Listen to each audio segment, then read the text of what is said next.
At my father's funeral. Before the organ had even finished its final hymn. My sister stood up between the pews and announced to a room full of relatives that I would not receive a single dollar from his $3 million will. She didn't whisper it. She didn't wait for privacy. She said it clearly, like a verdict. Heather won't be getting a dime, she declared. Her voice steady enough to carry past the stained glass windows and into the silence that followed. No one stopped her. My mother lowered her eyes. An aunt reached for her purse like she needed something to hold. A few cousins looked at me with that soft, careful pity people use when they think someone has just been erased. I felt every pair of eyes settle on my face, waiting for outrage, for tears, for a scene worthy of a funeral reception story. Instead, I nodded once. Then I stepped aside. Because Melissa didn't know what I knew. And she had just made the worst mistake she could have made in a church full of witnesses. The sanctuary in Glenview was still heavy with lilies and polished wood when the murmurs began. My father had been gone less than a week. The grief was fresh, unfinished. People were still holding folded programs with his photo on the front, still whispering about how sudden it felt, even though his heart condition had been no secret. Melissa stood tall in the aisle, black dress pressed sharp, chin lifted like she was doing everyone a favor by clarifying the future. Dad made it clear, she continued, lowering her voice but not enough. Some people don't get rewarded for control. Control. That word had always been her favorite when she talked about me. I didn't answer her. I could feel the heat rising in my chest. But it wasn't panic. It was calculation. I had spent the last decade as a finance director in a regional wealth management firm just outside Chicago. I understood assets, liability, leverage, and I understood timing. This wasn't the moment. After the service, people drifted toward the fellowship hall for coffee and casseroles. Conversations started in low clusters. I felt the glances follow me as I poured myself a cup I didn't intend to drink. My cousin Brian leaned in quietly. "Is that true?" he asked. "About the will." "I don't know what she's referring to," I said evenly. And that was the truth. Because my father hadn't talked about a will in months. He had talked about something else. 3 months before he died, he had asked me to drive him downtown to meet with Daniel Reeves, the family attorney who had handled everything from their original mortgage to my parents' estate planning. Melissa had been out of town that week. My mother had stayed home, saying she trusted whatever my father decided. I remembered that afternoon clearly. The way my father insisted on walking into the office without assistance. The way he answered Daniel's questions without hesitation. He had seemed tired. Yes, but sharp. Deliberate. "We're updating the structure," he had told me in the car afterward. "It's simpler this way." Simpler. That was his word. Standing in that church, hearing Melissa speak as if she had already divided something that hadn't even been read, I realized she was operating on an assumption. A dangerous one. By the time the last guests left, my mother looked smaller than she had that morning. Melissa stayed close to her, hand on her elbow, protective and territorial at the same time. "You didn't have to say that today," I told her quietly when we finally stood near the coat rack alone. She smiled. But there was no warmth in it. Better to set expectations early. "For who?" I asked. "For everyone," she replied. "Especially you." I studied her face. There was confidence there, but also urgency. The kind that comes from someone who believes they're about to access something substantial. $3 million sounded clean when spoken out loud. Like a number you could divide before dinner. "You seem very sure," I said. "I've seen enough," she answered. Dad wasn't subtle. She turned before I could respond, already moving toward the parking lot where clusters of family waited under the gray March sky. That night, I sat alone in my condo in Evanston, still wearing the black dress I hadn't bothered to change out of. I opened my laptop and searched my email for Daniel Reeves. There it was. A message sent 2 days after that downtown meeting with my father. Subject line: estate plan confirmation. Attached was a brief summary. Not a will. A trust. I read it once. Then again. Slower. The majority of my father's assets were not passing directly through probate. They had been placed into a revocable living trust. Amended shortly before his death, the structure outlined distribution guidelines, restrictions on sale of the family home while my mother remained in residence, and something else. Primary trustee, Heather Simmons.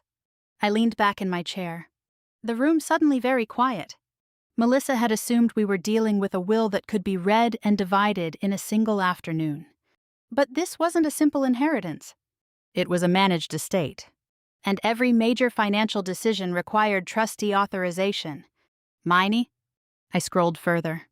There was a clause addressing disputes. If any beneficiary formally contested the estate structure without substantial evidence of incapacity or coercion, discretionary distributions could be reviewed or reduced. My father had anticipated resistance. The next morning, Daniel's office called to confirm the formal reading of the estate documents. It would take place the following day in his conference room. Immediate family only. I arrived early. Melissa walked in 10 minutes later. Confidence restored, her heels clicking across the polished floor like punctuation. She gave me a look that said she expected resolution. Or victory. Daniel entered with a slim folder and the measured expression of someone who had seen families fracture before. "We'll begin," he said. Taking his seat at the head of the table, Melissa folded her hands, ready to hear the number she had already announced at a funeral. I kept my face neutral, because this wasn't about $3 million. It was about who my father trusted to protect what he left behind. And in a few minutes, that answer would no longer be private. Daniel adjusted his glasses, opened the folder, and began reading in a voice so even it felt almost detached from what it was about to change. "This is the amended Simmons Family Trust, executed on November 17th of last year," he said. "All prior wills are superseded by this document." Melissa's posture shifted slightly. "Not concern. Just recalibration," Daniel continued, outlining the basics first. "All primary assets, including investment accounts, retirement funds, and the family residence in Northbrook, had been transferred into the trust. There would be no direct probate distribution of $3 million. No clean split. No immediate checks. The trust provides for the continued care and housing of Margaret Simmons," he said, nodding toward my mother. "The family home is not to be sold while she resides in it unless medically necessary and approved by the acting trustee." Melissa's jaw tightened. "And who," she asked lightly, "is the acting trustee?" Daniel did not look at her. He looked at the document. "Primary trustee, Heather Simmons." The room didn't explode. It didn't even gasp. It just went very still. I felt my mother turn toward me before I met her eyes. Melissa blinked once, then laughed under her breath like she'd misheard. "That's temporary," she said. "Until things are distributed." Daniel folded his hands. "No, the trustee role governs administration for the lifetime of the trust." "And how long is that?" she asked. "For as long as your mother resides in the property, and thereafter according to distribution milestones." Silence settled again, heavier this time. Daniel continued reading. "All major withdrawals above a defined threshold required trustee approval. Any sale, refinance, or liquidation of primary assets required trustee authorization. Quarterly distributions were structured, not discretionary, except under specific circumstances. And," he added, turning a page, "there is a no contest clause. Should any beneficiary formally challenge the validity of this trust without demonstrable evidence of incapacity or coercion, their discretionary distributions may be reduced or revoked at the court's discretion." Melissa leaned forward slowly. "You're saying if someone questions this, they get punished?" "I'm saying," Daniel replied calmly, "that your father structured consequences for baseless litigation." She looked at me then, not shocked. "Not yet. Just assessing." "You knew," she said quietly. "I knew there was an update," I answered. I didn't know the final language. That part was true. I hadn't seen the full executed version until that moment. Melissa turned back to Daniel. He wasn't well in November. He was evaluated by his cardiologist and primary physician. Daniel replied, "Capacity was documented. The signing was recorded." That word landed differently. "Recorded," she repeated. "Yes," Daniel said. "Audio and video." My mother's hand moved to her mouth. Melissa sat back, crossing her arms. "This is unbelievable." "No," I said softly. "It's structured." She shot me a look sharp enough to cut. "So you just sit there and pretend this isn't about control. It's about protection," I said. "For who?" she snapped. "For Mom." That was the first time my mother lifted her head fully. Daniel resumed. "Upon Margaret Simmons' passing, the trust outlines equal residual distribution of remaining assets, subject to prior disbursements and management costs." "Equal," Melissa said. "Yes." Her expression shifted again. Confusion layered over anger. "Then why does she control everything?" "Because your father appointed her," Daniel said simply. The meeting continued for another 20 minutes. But the air had already changed. The number Melissa had spoken so confidently at the funeral, $3 million, had dissolved into clauses, thresholds, and restrictions. It wasn't a pile of cash waiting to be claimed. It was a system. When we stood to leave, Melissa gathered her coat with precise movements. "You manipulated him," she said quietly as we reached the hallway. "I drove him to a meeting," I replied. "You've always needed to be the responsible one," she said. "The steady one." "He said that too," I answered. She stepped closer. "Do you have any idea what people are going to think?" "Yes," I said. "They'll think what you told them yesterday." She stared at me for a long moment, then walked away without another word. Outside, the late afternoon light felt harsher than it had the day before. My mother lingered near the curb while Melissa pulled her car around. "Did you ask him for this?" my mother asked quietly. "No," I said. "He asked me." She searched my face like she was trying to reconcile two versions of the same story. "He didn't tell me. He didn't tell a lot of people," I said. Melissa honked lightly from the driver's seat. My mother squeezed my hand before letting go. "I don't want this to divide you." "It already did," I replied gently. That night, my phone began to buzz. Aunt Linda first. We heard about the trust. "Is everything okay?" Then Uncle Darren. Seems like a lot of power for one person. I kept my answers neutral. It's documented. It's structured. It's temporary in some respects. But by morning, the tone had shifted. Melissa sent a message to the extended family thread. "Transparency matters," she wrote. "I didn't realize Dad made changes so late. I have concerns about timing." "Timing?" By noon, Daniel called. "She's requested copies of the capacity evaluation and execution footage," he said. "That's within her rights." "Is she contesting?" I asked. "Not yet," he said. "But she's consulting counsel." I sat at my kitchen table, staring at the wall where my father's framed photo from last Christmas still hung. He had looked tired that night, but clear-eyed, deliberate. "She's going to say I pressured him," I said. "That would be difficult to substantiate." Daniel replied carefully. "But if she files a formal contest, we move into probate review territory." "And the house?" I asked. "Any litigation could temporarily complicate disbursements," he said, "though the trust remains active unless a court orders otherwise." After I hung up, I poured coffee I didn't need. Melissa wasn't just angry. She was cornered. The public declaration at the funeral had been a performance built on an assumption. Now the assumption had collapsed. My phone buzzed again. A text from Melissa. "This isn't over." I read it once, then set the phone face down. It wasn't over. Because now it wasn't about a will. It was about whether she was willing to risk losing part of her inheritance to prove I didn't deserve to protect it. The email arrived before I finished my first cup of coffee at the office. Subject line: "Concern regarding estate changes." It wasn't sent to me directly. It was forwarded by my cousin Brian with a short note underneath. "You should probably see this." I opened it slowly. Melissa had written to nearly every extended family member we had. Aunts in Florida, cousins in Michigan, even neighbors who had known my parents for decades. Given the timing of the trust amendment, she wrote, I have reason to question whether Dad was fully aware of the structural implications. Certain individuals were closely involved in facilitating those meetings. Certain individuals, she didn't accuse me of stealing. She accused me of exploiting. I leaned back in my chair and stared at the screen. Around me, the office hummed with quiet professionalism. Phones rang softly. Keyboards clicked.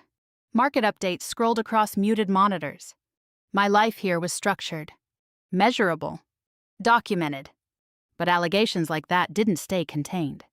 An hour later, my managing partner, Richard Hale, asked me to step into his office. He closed the door gently, not dramatically. I received a call, he said, folding his hands, from someone claiming to be a family acquaintance. They suggested there might be a legal dispute involving your father's estate. I held his gaze. There is a disagreement. There is no wrongdoing. I assumed as much, he said calmly. But if this escalates into probate litigation, we'll need clarity. Optics matter. Optics. In wealth management, trust was currency. If my name became associated with undue influence or elder manipulation, even baselessly, clients would notice. I understand, I said. The signing was documented. Capacity was evaluated. Everything was recorded. Richard studied me for a moment, then let the documentation speak. I nodded once. But documentation didn't stop rumors. It only answered them later.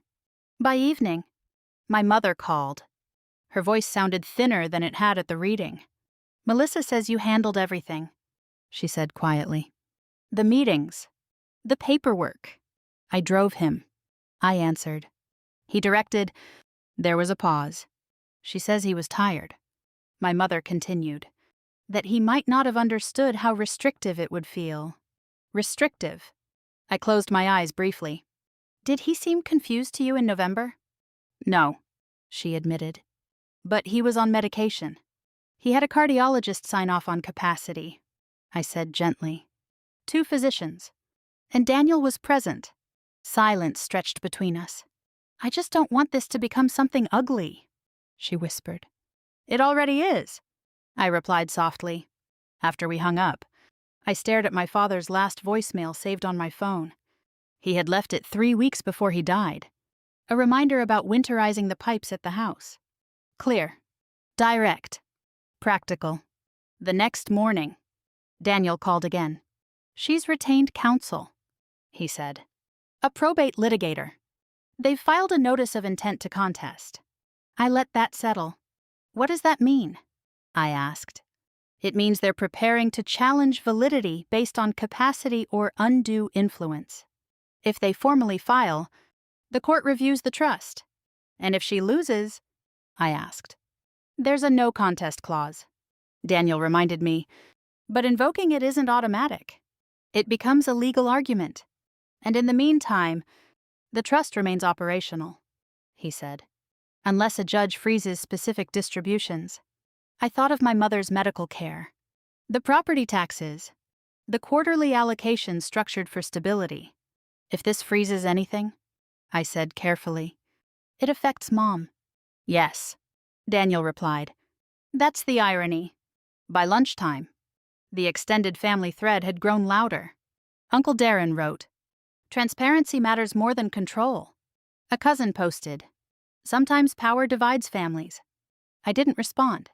Instead, I reviewed the trust summary again, clause by clause, threshold by threshold. I wasn't defending money. I was defending structure. Later that afternoon, Brian called me directly. You should know something, he said quietly. Before the funeral, Melissa asked me about refinancing the house. She thought she'd have access soon. Access to what? I asked. Liquidity, he said. She mentioned needing flexibility. The pieces aligned with uncomfortable precision. This wasn't about fairness. It was about cash flow. She already planned to spend it. I murmured, That's what it sounded like, he admitted. That evening, as I left the office parking lot, I saw her car waiting near the exit. Melissa stepped out before I could pull away. "You're really going through with this," she said, arms folded. "I'm not going through with anything," I answered. "You are." She stepped closer. "If you step down as trustee, this stops. If I resign mid-contest," I said evenly, "the court appoints a neutral fiduciary. That means fees, oversight, loss of family control. At least it wouldn't be you." She snapped. "This isn't about me," I said. "It's about the document." She laughed bitterly. "You always hide behind paperwork. And you always underestimate it." Her jaw tightened. "You orchestrated this," she said. "He recorded it," I replied. Her expression faltered just slightly. "You knew about that." "I knew there was documentation," I said. "I didn't know the details." She shook her head. "If this goes to court, everything becomes public." "Yes," I said quietly. "Including the recording." She hesitated. "There's more, isn't there?" she asked. Daniel's words from earlier echoed in my mind. "There's a sealed letter," I said. "Triggered by a formal contest." Her eyes narrowed. "You're bluffing." "I'm not." She stood there for a long moment, calculating. "You think you're protected?" she said finally. "No," I replied. "I think he prepared." She got back into her car without another word. As I drove home, I realized something that hadn't been clear before. She wasn't just angry that I was trustee. She was afraid. Because if she forced this into a courtroom, it wouldn't just test the document. It would test my father's judgment. And once his voice was played aloud in front of a judge, there would be no rewriting what he had intended. For the first time since the funeral, I understood the stakes fully. If she pushed forward, she wouldn't just be fighting me. She would be fighting him. And documentation never loses its temper. Daniel spread the printed petition across his desk and slid it toward me without commentary. Melissa had filed. Not a threat. Not a warning. A formal petition to contest the validity of the trust amendment on grounds of diminished capacity and undue influence. The words looked clinical on paper. Alleged vulnerability. Proximity of trustee. Significant structural deviation from prior estate plans. I felt my pulse steady instead of spike. "What happens now?" I asked. "Preliminary hearing," Daniel replied. "The court will review whether there's sufficient basis to proceed to full litigation. And the no contest clause, it stands," he said. "If she proceeds to trial and fails, discretionary distributions can be reduced or eliminated. But not automatically." I said, "No," he agreed. "The judge has discretion." I nodded slowly. "And if she wins?" I asked. Daniel met my eyes. "If she proves incapacity or coercion, the amendment could be invalidated." Silence filled the office. "What about the trust operations?" I asked. "For now, they continue," he said. "But if the court believes assets need safeguarding during review, specific disbursements could be temporarily paused. Mom's medical care." I pressed.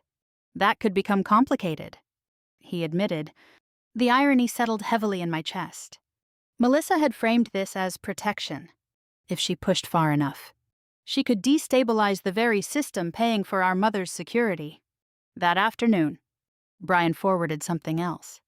An email inquiry Melissa had sent to a real estate broker 2 weeks before the funeral. Subject line: potential listing timeline. She had asked about preparing the Northbrook house for market in early spring.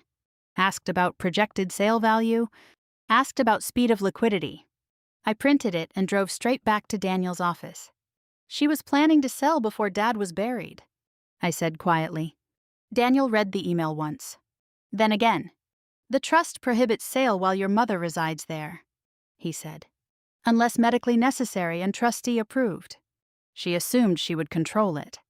I replied, "That's likely," he said evenly. "So this isn't about fairness," I said. "It's about access." He didn't disagree. That evening, My mother called for a family meeting. "Come tomorrow," she said. "Both of you." We gathered around her dining table, the same one where holiday dinners had once felt uncomplicated. Melissa arrived first, posture rigid, lawyerly calm. "I didn't want to do this," she began before anyone else spoke. "But transparency matters. You filed a petition," I said quietly. "I filed questions," she corrected. My mother sat at the head of the table, fingers laced tightly together. "What happens now?" she asked. Daniel joined by speakerphone. "If the petition proceeds," he explained, "we enter preliminary probate review. The court examines capacity, execution, and potential influence. And the house," my mother asked, "cannot be sold during contest without trustee consent," he replied. Melissa exhaled sharply. "You keep saying trustee like it's holy." "It's structural," I answered. She turned to me. "You could step down and surrender control to a court-appointed fiduciary," I asked. "You'd pay fees for every signature." "Every check. At least it wouldn't be you," she said. Uncle Darren, who had insisted on attending, leaned forward. "This kind of power shouldn't sit with one sibling." "It doesn't," I said. "It sits with the document." The room went quiet. My mother finally looked up. "What happens if this goes to court?" she asked. Daniel answered steadily. "The signing session was recorded. Capacity evaluations are documented. There is also a sealed letter. Triggered by formal contest." Melissa's head snapped toward the phone. "Sealed letter." "Yes," Daniel said. "It was executed alongside the amendment." "What does it say?" she demanded. "I have not opened it," he replied. "It is sealed pending activation." "And filing activates it?" she asked. "Yes." Her confidence flickered for the first time. After the meeting broke, my mother asked me to stay. She looked tired in a way grief alone couldn't explain. "Did he really think this would happen?" she asked quietly. "Yes," I said. "Why didn't he tell me?"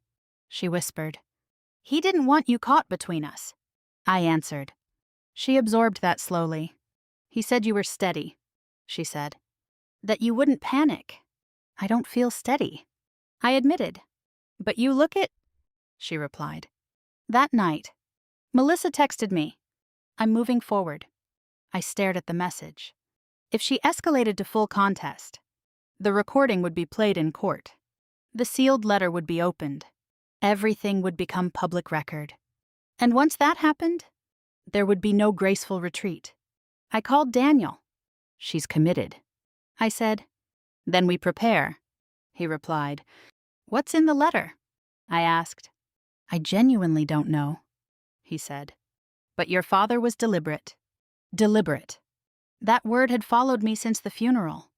I sat alone in my living room after the call ended, replaying the afternoon at Daniel's office months earlier. My father had leaned back in his chair, looked at the document, and said, "This will prevent noise." He had anticipated noise. What he hadn't said was how loud it would become. My phone buzzed again. "Melissa, you think you're protected?" I typed back. "No, I think he prepared." There was no reply. Outside my window, the March wind rattled faintly against the glass. If she crossed the line fully, she wouldn't just be challenging a trust. She would be challenging the last decision my father ever made. And if his voice was played aloud in a courtroom, if his words were read under oath, the narrative she had built at his funeral would collapse in front of witnesses. But it would also fracture something permanently. I closed my eyes and let the weight of it settle. If she pushed this all the way to trial, we would both lose something. The only question left was whether she valued pride more than inheritance. By morning, the petition would move forward. And once it did, there would be no version of this family left untouched. The formal petition was stamped and entered into the court docket by 9:15 that morning. Daniel forwarded me the confirmation with a single line beneath it. "It's official." I stared at the PDF on my screen. "Case number assigned. Preliminary hearing scheduled. Contestant: Melissa Simmons." She hadn't hesitated. She had chosen the fight. By 10, the family group chat was no longer subtle. Uncle Darren wrote, "Sometimes legal action is the only way to uncover truth." A cousin added, "I just hope this doesn't tear everyone apart." Melissa herself remained silent in the thread, which told me she was letting speculation work for her. Around noon, Brian sent me a screenshot of something else. A post Melissa had shared privately with a handful of extended relatives. No one should control what was meant to be shared. It read, "Especially not when timing raises questions." Timing. She was planting the idea carefully. Not theft. Not fraud. Just doubt. My phone rang an hour later. Human Resources. "We're not concerned." The director assured me gently, "But because this is a public court filing, we need to confirm there are no allegations of financial misconduct connected to your professional work." "There are none," I said. "Understood," she replied. "Keep us updated." When the call ended, I sat very still. I had built my career on discretion and fiduciary responsibility. Clients trusted me with their retirements, their inheritances, their life savings. If this escalated publicly, even whispers could damage that trust. For the first time, I felt the cost expanding beyond family. That evening, my mother called, and she was crying. "I never wanted this," she said between uneven breaths. "Your father would hate this."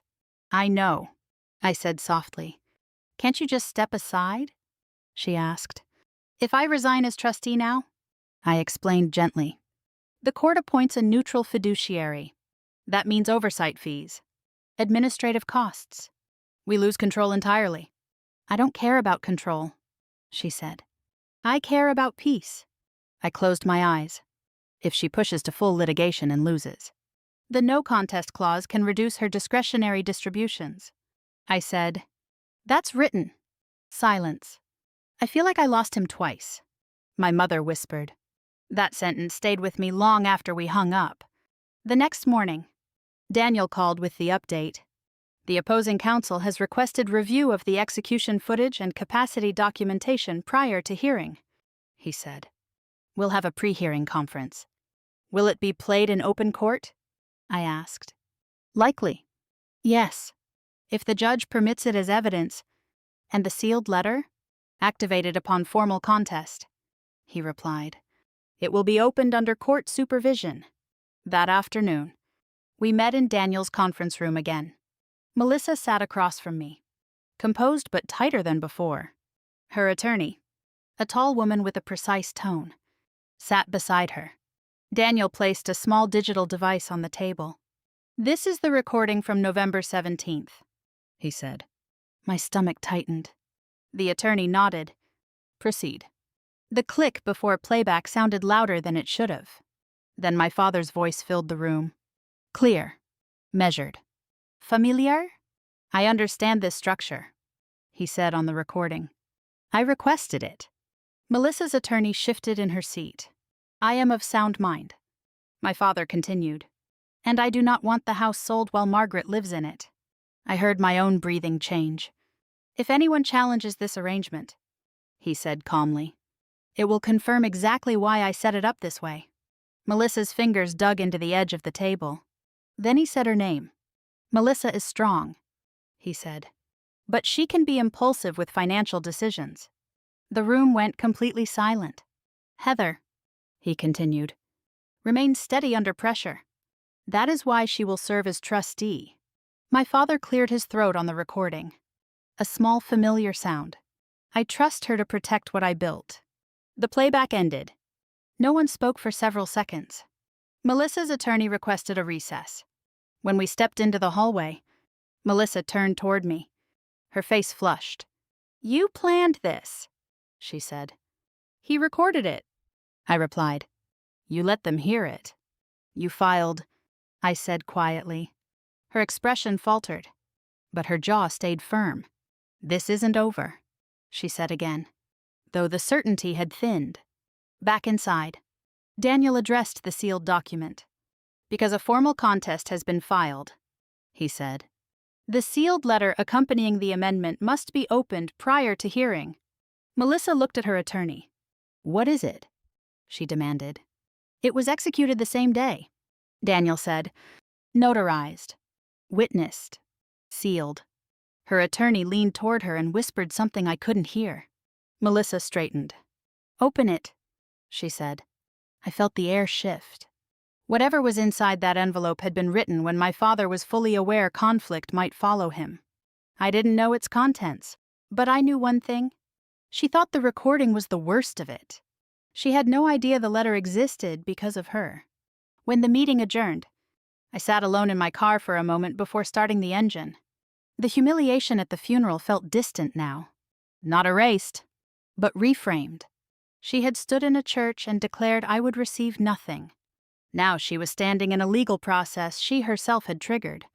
If she continued forward to full trial, the no contest clause would loom over every argument. The recording would enter public record. The letter would be read aloud. And once that happened, whatever narrative she had built would be replaced by my father's own words. I drove home under a gray sky that matched the heaviness in my chest. This wasn't victory. It was escalation. The next time we sat in that room, it wouldn't just be about the will. It would be about what my father wrote when he knew one of us would try to tear the other down. The probate courtroom in Cook County was smaller than I expected. There were no dramatic wooden benches, no echoing speeches, just neutral walls, fluorescent lights, and a judge who looked like he had seen every version of family fracture imaginable. Melissa sat at the petitioner's table beside her attorney, spine straight, expression carefully composed. I sat next to Daniel Reeves, hands folded in my lap, breathing slow and steady. My mother sat behind us, pale and silent. The clerk called the case, Melissa Simmons versus the Simmons Family Trust. It sounded clinical when read aloud. It felt anything but. Daniel stood first, outlining the structure of the amended trust, the capacity evaluations, and the existence of recorded execution. Melissa's attorney countered with language that sounded almost polite. "Concerns regarding timing," she said. "Questions of potential influence." I kept my eyes forward. The judge nodded once. "Play the recording." The courtroom felt smaller as the device was connected. The click before playback echoed softly. Then my father's voice filled the room. Clear. Measured. Not confused. Not fragile. "I understand this trust," he said. "I requested these changes." The judge leaned slightly forward. "I am of sound mind." My father continued. "I have discussed this with my physicians." Melissa's attorney shifted, but said nothing. "I do not want the house sold while Margaret lives there." My father said, "That is non-negotiable." My mother's shoulders trembled behind me. "If anyone challenges this structure," my father continued calmly, "it will confirm why it was necessary." Then he paused. "And I want to say this clearly." The room held its breath. "Melissa is capable," he said, "but she can be impulsive when money feels immediate." Melissa's fingers tightened visibly on the edge of the table. "Heather remained steady under pressure," he continued. "That is why she will serve as trustee." My chest tightened. "I trust her judgment." The recording ended with the faint scrape of a chair and my father's quiet thank you to the notary. Silence filled the courtroom. Not dramatic. Not explosive. Just undeniable. Melissa's attorney stood. "Your Honor, selective recording does not eliminate the possibility of undue influence." The judge looked unimpressed. "The recording appears complete and contemporaneous." Daniel rose again. "Additionally, capacity assessments from both a cardiologist and a primary physician are included in evidence."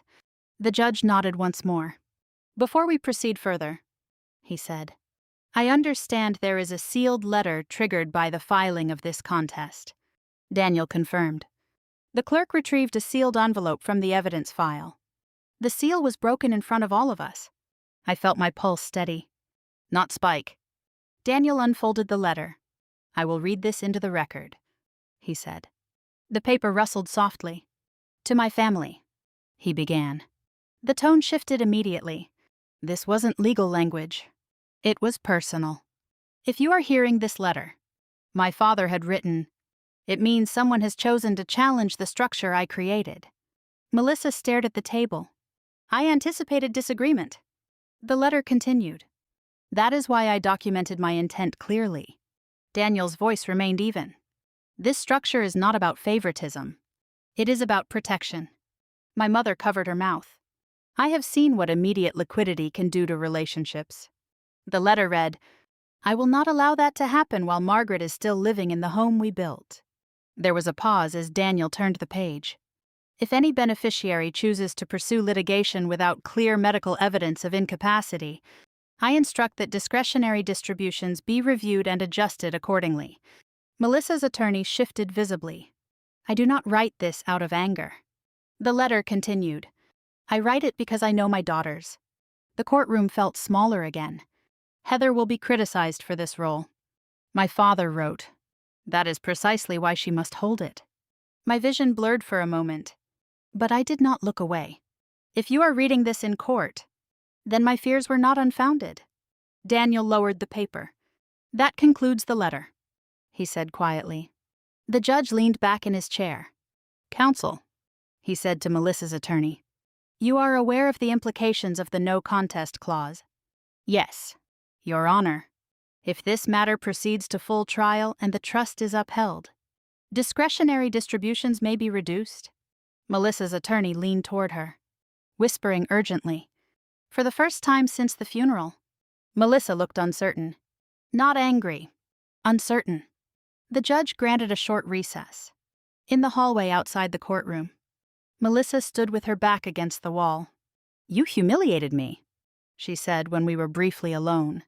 I didn't say a word, I replied. You let them hear that, she said. You filed, I answered. Her jaw tightened. You knew about the letter. I knew it existed, I said. I didn't know what it said. She looked at me like she wanted to argue but couldn't find a path. You think this makes you righteous? She said quietly. No, I replied. It makes the document clear. When we returned inside, her attorney stood. Your Honor, the petitioner withdraws the contest without prejudice. The words landed softly. No applause. No dramatic reaction. Just paperwork. The judge nodded. The trust remains in force as written. Gavel. Light. Final. I did not exhale until we stepped outside the courthouse. The air felt colder than it had that morning. Melissa walked ahead without looking back. My mother stood beside me, silent. He knew, she whispered finally. Yes, I said. She nodded slowly. The humiliation at the funeral had been loud. This was quiet. Melissa had tried to remove me from his legacy with a sentence spoken between pews. He had answered with documentation. She thought I had power. What she never understood was that I had responsibility, and he had trusted me to carry it. The week after the hearing was quieter than I expected. No new filings appeared on the court docket. No urgent emails from Daniel. No dramatic messages in the family group chat. The trust remained active. Quarterly distributions processed on schedule. Bills were paid. My mother's medical invoices cleared without delay. The house in Northbrook stood exactly where it always had, unchanged by the noise that had tried to surround it. The loudest battles end quietly. What lingers is what they cost. Aunt Linda texted first. I'm glad things were clarified, she wrote. Clarified. Not resolved? Not apologized for. Just clarified. Cousin Brian called later that afternoon. I didn't know he recorded that, he admitted. She really thought she could overturn it. She thought she had to, I said. He was silent for a moment. It must have been hard. It was documented, I replied. He laughed softly. You always say that. Because documentation didn't argue. It didn't raise its voice. It didn't need to. At work, Richard called me into his office again. I reviewed the court summary, he said. No findings of misconduct. Capacity confirmed. Structure upheld. Yes, I said. He studied me briefly. You handled it professionally. I followed the document, I replied. That's the point, he said. My name remained intact. No clients withdrew. No accounts shifted. If anything, a few colleagues looked at me differently. Not with suspicion. With quiet respect. In finance, reputation is currency. Mine had survived the audit. A few days later, I drove to my mother's house. The driveway looked the same. The oak tree in the front yard still leaned slightly toward the street like it always had. But something in the air felt altered. Less tense. Less charged. My mother opened the door before I knocked. She seemed smaller, but steadier. We sat at the kitchen table where the emergency family meeting had taken place weeks earlier. I was scared, she said without preamble. I know, I replied. When she said you pressured him, for a moment I wondered. The words didn't sting the way they would have before the hearing. He had 2 doctors sign capacity evaluations, I said gently, and he recorded it. She nodded. He said you wouldn't panic, she whispered, that you would hold steady. I let that sit between us. She didn't say she was proud. She didn't apologize for doubting. But she stopped questioning. That was enough. Melissa avoided the house for almost 3 weeks. When she finally returned for Sunday dinner, the atmosphere shifted again. She walked in composed, civil, careful. We spoke about weather, about grocery prices, about a cousin's engagement. Surface level, neutral. After dessert, she found me alone in the hallway. You always needed control, she said quietly. I looked at her evenly. No, he needed continuity. Her lips pressed into a thin line. You think you won, she said. I think the structure held, I replied. She didn't argue. That was new. Trust administration continued whether emotions cooperated or not. At the end of the quarter, I reviewed discretionary requests. Melissa submitted one. A request for an advance on projected distribution. I read the email twice before responding. Per Section 4, Subsection C, discretionary advances require trustee approval based on demonstrated necessity and long-term impact. I denied the request. Her reply arrived within minutes. You're punishing me. I'm applying the document. I answered. There was no further response. Authority feels different when you're accountable for it. Late one evening, I sat alone in my condo in Evanston and opened the scanned copy of my father's letter. I read it without courtroom walls this time. Strength isn't loud. It endures. The sentence stood out differently in silence. At the funeral, I had stood in a church while my sister declared I would receive nothing. In court, my father's voice had filled the room. Between those 2 moments was everything. The humiliation had not disappeared. It had been reframed. She tried to erase me publicly. He reinstated me legally. Family members adjusted quietly. Uncle Darren stopped posting commentary. Aunt Linda began asking me questions about the trust mechanics, as if I had always been in charge. No one apologized to me directly. They simply realigned to reality. People prefer stability over truth. One afternoon, as I left my office, I saw Melissa across the street waiting at a light. We didn't wave. We didn't smile. But we didn't look away either. Her anger had cooled into distance. Not reconciliation. Perimeter? Peace doesn't always mean repair. Sometimes it means boundary. That night, my father's absence felt less sharp and more defined. He hadn't given me control. He had given me responsibility. And responsibility isn't glamorous. It's heavy. It requires restraint when you could retaliate. It requires calm when someone publicly humiliates you. At the funeral, she thought she was ending something. In court, the document began something else. I closed my laptop and looked around my living room. Everything felt ordinary again. No pending motions. No court dates. No frantic phone calls. Just structure. She tried to remove me from his legacy with a sentence. He answered with documentation. And documentation, once entered into record, does not disappear. The gavel had fallen weeks ago. What remained was quieter, but stronger. 6 months later, the house still stood exactly where my father left it. The oak tree in the front yard had begun to lose its leaves, scattering gold across the lawn. My mother's car was in the driveway. the porch light glowing even though it was barely dusk. Nothing about the property suggested conflict, litigation, or public humiliation. That was the point. The inheritance was never just $3 million. It was restraint. I walked up the driveway on a quiet Sunday afternoon carrying a small bag of groceries my mother had forgotten the day before. She opened the door with a soft smile that didn't feel forced anymore. "It feels steadier," she said as we sat at the kitchen table. The kitchen looked the same as it always had. The same ceramic canisters. The same clock ticking above the refrigerator. The difference was invisible. The house had not been rushed onto the market. It had not been refinanced or leveraged or divided into emotional currency. It had been protected. "He always worried about quick decisions," my mother said quietly. "I know," I answered. "He didn't want the house to become a transaction." Neither did I. We drank tea in silence for a few minutes. It was not tense silence. It was settled. Melissa arrived later that evening. She stepped inside politely, placed her purse on the counter, and greeted our mother with a careful hug.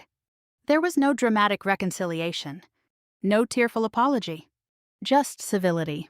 At dinner, conversation stayed neutral. Work updates, holiday plans, a neighbor's recent surgery. After the plates were cleared, Melissa met my eyes across the table. "You always needed control," she said lightly, almost casually. I held her gaze. "No," I replied. "He needed continuity." She didn't argue. That was new. We had found something that wasn't forgiveness and wasn't war. A perimeter. Peace doesn't always mean repair. Sometimes it means distance that no longer burns. Back at my office, life had shifted quietly as well. My managing partner called me in one morning and closed the door. "We've decided to move you into the senior director role," he said. "You demonstrated composure under pressure." Pressure. That word felt different now. What had been meant to damage my professional standing had reinforced it instead. The accusation of manipulation had dissolved under documentation. The public humiliation had turned into public verification. The very thing Melissa tried to use against me had become evidence for me. One afternoon, I drove alone to the cemetery. The air was crisp, the sky pale and wide above the rows of headstones. I carried a simple bouquet of white lilies and knelt beside my father's grave. "I didn't enjoy it," I said quietly. "The fight." The wind moved gently across the grass. "You knew she would push," I continued. "You prepared."